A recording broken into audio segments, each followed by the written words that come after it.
Hello, my name is Gracyn Garrett, and today I'm going to talk about 3 books that are linked together and that they are about history lessons. The 3 books are The Diary of a Young Girl, The Great Molasses Flood, and We've Got a Job.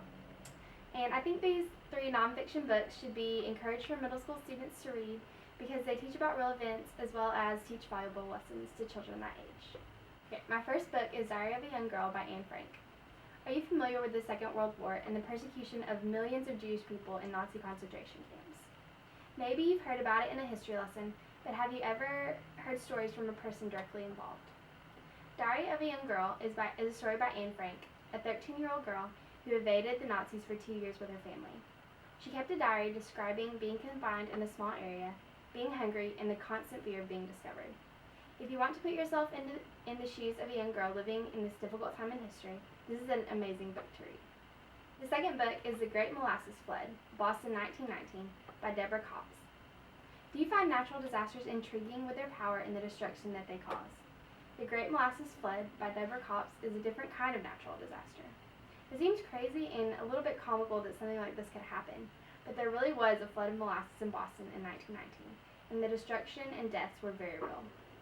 Read this book if you're interested in personal stories of those who were affected or the government and the court proceedings that took place. I think you will find the story very interesting with vivid pictures and great descriptions of the unusual disaster. And the third and final book is We've Got a Job, the 1963 Birmingham Children's March by Cynthia Livingston. Have you heard about the freedom movements happening in the 1960s in America? They were an attempt to provide equal rights to African Americans as white people had.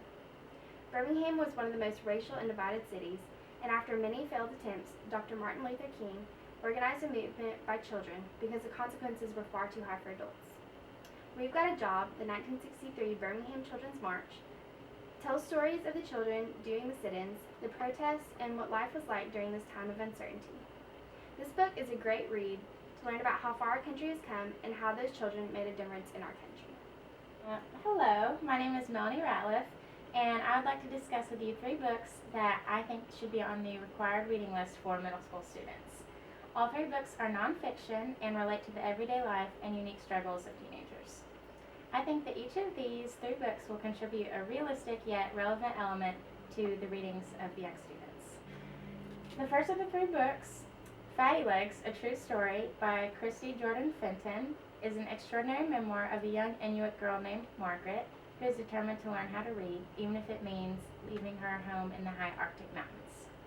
Margaret soon meets the Raven, the cruel nun who's in charge of all the young girls and is constantly bullied by her unkind words and behaviors. Margaret decides that that's the last straw to take a stand after the Raven forces her to wear ugly red socks as part of her uniform while all the rest of the students wear matching gray ones. Fatty Legs is an inspiring story of Margaret's bravery and how she refuses to stray from her ultimate goal. I believe that the students should read this book because they'll be fascinated by Margaret's perseverance and the many obstacles she must overcome in her journey to learn how to read. The second book I've chosen is called Middle School, The Real Deal by Juliana Farrell and Megan Howard. It is an excellent resource about the daily encounters and struggles of a middle school student. This book offers very helpful advice about the academic and social challenges faced by these students in an enjoyable and fun way. Important questions such as, how do I deal with standardized tests? Which club should I join? And if I get stuffed into a locker, how long will it take for someone to find me? Along with many more are answered in this funny but realistic view of the traumatic scenarios that could happen for middle schools. I think that this book would be an excellent read for young adults that are just beginning to embark on their middle school journeys.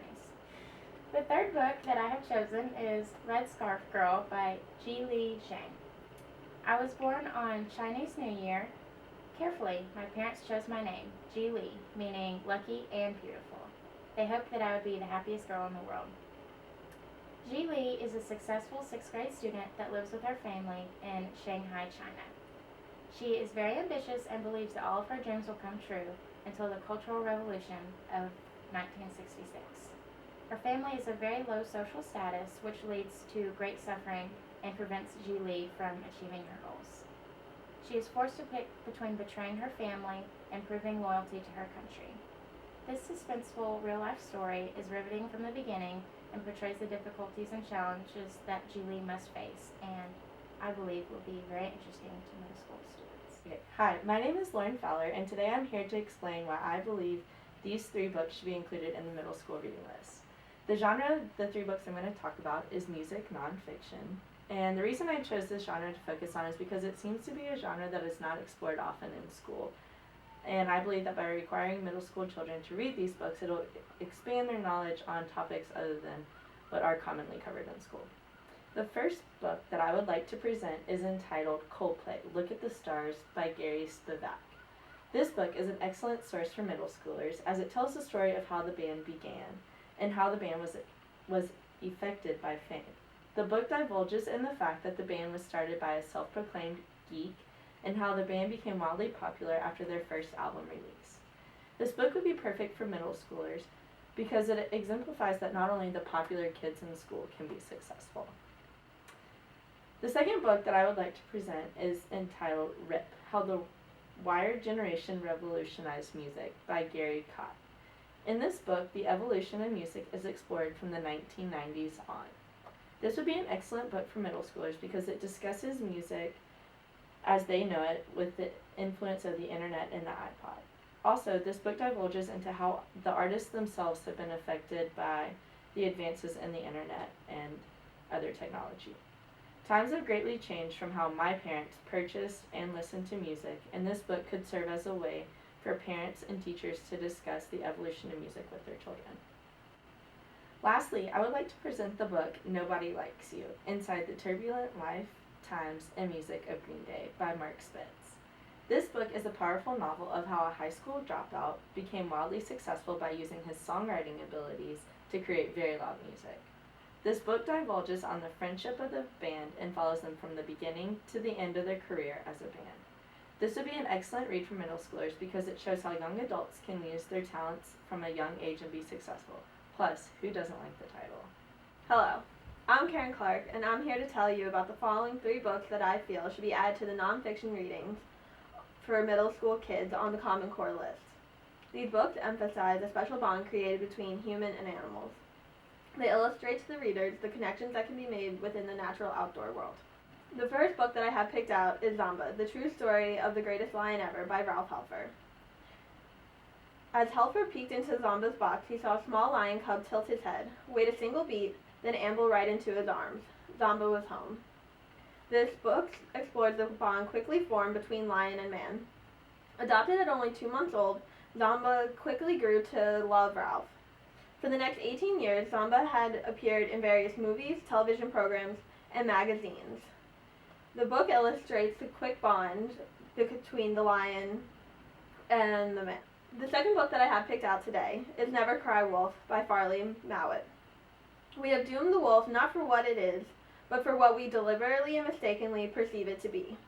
The mythologized epitome of a savage, ruthless killer, which is, in reality, no more than a reflected image of ourselves.